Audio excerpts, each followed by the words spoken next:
Pour cette rénovation, j'ai craqué mon slip. Un matin, je me réveille et je vois une fissure au plafond. Alors comme toute personne raisonnable, je décide d'abattre le plafond. C'est pourquoi pas? J'ai réfléchi environ 2 minutes avant de prendre cette décision, j'ai juste attrapé mon pied de biche et j'ai tapé sur le plafond pour le faire tomber. Et pour la suite, j'aurais qu'à assumer mes idées de merde en allant jusqu'au bout. Donc j'ai tout arraché, c'était absolument dégueulasse, mais ça a révélé des poutres qui ont beaucoup de potentiel. Bon, là elles sont laides. Mais j'ai pris plusieurs jours pour les poncer jusqu'à ce qu'elles soient jolies. Après ça, j'ai dû trouver une solution pour le cordage qui dépassait entre les lattes, et puis il fallait aussi s'occuper du plancher.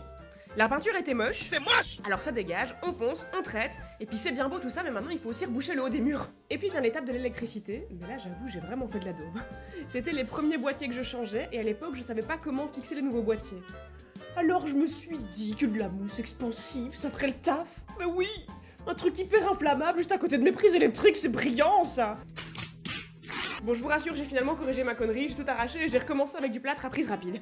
Après ça, j'ai mis du papier à tisser dans toute la pièce. Je te raconte même pas le fun infini que c'était de tapisser entre chaque poutre. Ah, j'ai passé un excellent moment.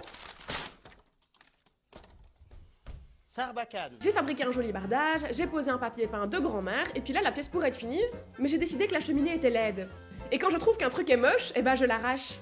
Alors voilà, j'ai tout arraché. Alors comme j'avais tout cassé, après il a fallu tout réparer, et puis j'ai posé du carrelage. Du très joli carrelage.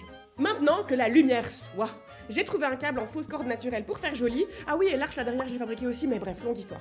J'ai nettoyé les tuyaux en cuivre dans la pièce, rafraîchi le radiateur, posé des plaintes, et puis j'ai décidé que j'étais menuisier, et que j'allais fabriquer moi-même mes meubles, parce que pourquoi pas.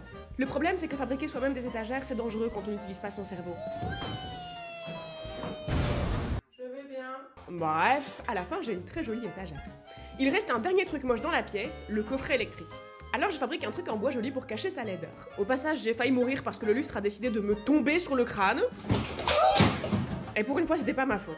Quoi qu'il en soit, mon coffret est très joli à la fin. Et maintenant, je vous serais gré d'admirer la magnificence que j'ai fait de ce bureau. Non mais souviens-toi comment c'était moche avant. Moche, joli. Moche, joli. Moche, joli. Tout ça parce qu'au départ, une fissure au plafond m'a dérangé, je le rappelle.